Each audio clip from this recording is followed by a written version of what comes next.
nice. And you're all having a drink because it's the weekend? I don't drink, unfortunately. I used to go to AA meetings, which is a bit awkward, isn't it, to bring up at a comedy event. But just to reassure you, the group I used to belong to was actually called Anonymous Alcoholics.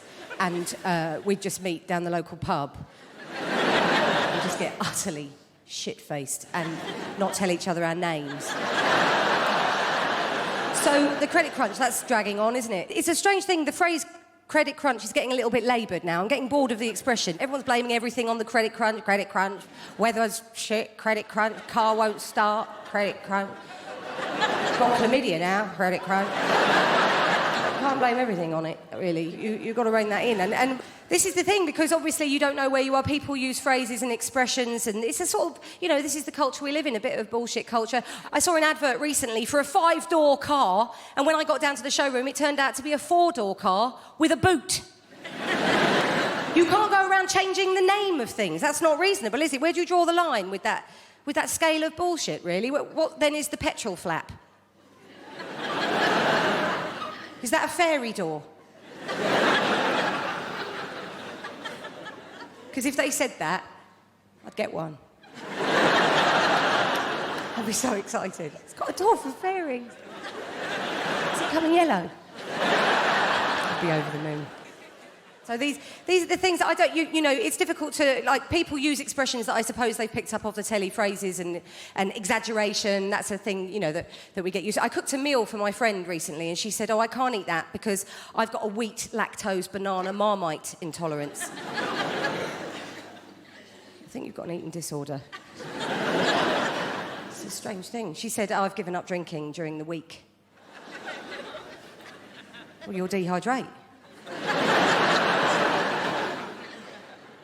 So, yes, I had a baby last year. It's weird when people clap that. That's nice, but it's just procreation.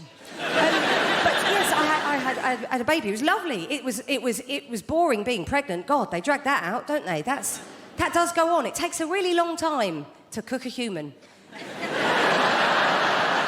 9 months, traditionally. And people want to talk to you quite a lot about it. That's what I found whilst being pregnant. Especially old ladies. They love to talk about it with you. Old ladies at bus stops. They'll just come up to you, see you're pregnant and go, oh, is it your first?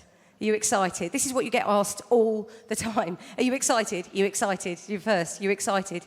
And I'd say, well, sometimes I'm excited, but I can't sustain excitement because it's an emotion, it's transient. Sometimes I've got a sort of choking, suffocating sensation that I've made an irreversible mistake. No, don't go away, come back. But they don't want to have that conversation, old ladies at bus stops. They want to play the guess the gender game. That's their favourite game. They love that game.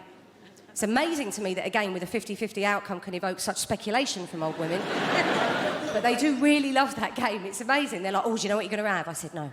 They said, I'll tell you.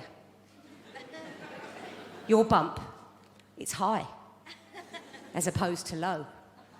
And it was the same with Maud. And I saw 2 magpies last Thursday. And I got a mate called Roy. So you're going to have a boy. I said, back off, witch. You haven't got a clue. I had a girl. This is how assured they are about these things. And it's so boring being pregnant because you can't drink. That's the crap bit. I used to go to pregnancy yoga. That wasn't particularly fun, but the woman that ran the group was extraordinarily patronising. And so she'd welcome us in. We'd all waddle in and sit in a big circle on beanbags. And she'd welcome us in and she'd say, hello, ladies. Mummies-to-be. We're going to go around the group. We're going to ask everybody their name, how many weeks pregnant they are, and how they feel. Okay? So by the time it came round to me, I was like, hello, my name's Kerry. I'm 28 weeks pregnant. How do I feel? I've got a terrible hangover. That was quite funny. Watching all these women go, can you drink now? Can you drink? Have they changed the rules on all of that? It's a strange thing. And I'm 35. You see, the media's always going on and on about women leave it later and later to have children. We're always hearing about that, aren't you? You're not meant to do that, apparently. You're not meant to leave it too late.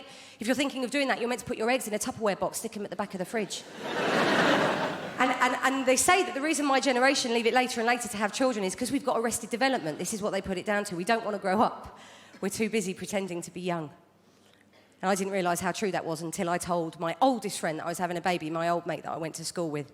I said to her, I'm pregnant. And she went, oh my God, are you going to keep it? Have you told your mum? You're 38. Tell me this, why do baby clothes have pockets? Where are they going?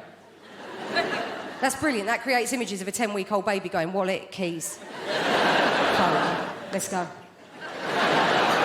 She's got a pocket in her hat. What's that for your fags? You don't need a pocket in your hat, do you? Needless waste of fabric. This is annoying. Friends of mine that haven't got kids but that have got a dog and think it's the same. I was chatting to a friend of mine because my daughter's very mobile. She can really move now, and I was thinking about getting one of those cages, playpen, and I thought, oh, it's a bit cruel. So I was chatting to my friend about it, and he said, well, what we do with Edward, that's his dog. He said, what we do with Edward is we put him in a kennel with a chain. I said, that seems extreme. He's like, well, don't blame me when she shits under the sofa and bites through electric wiring. You've been absolute delight, and look forward to the rest of your weekend. Good night.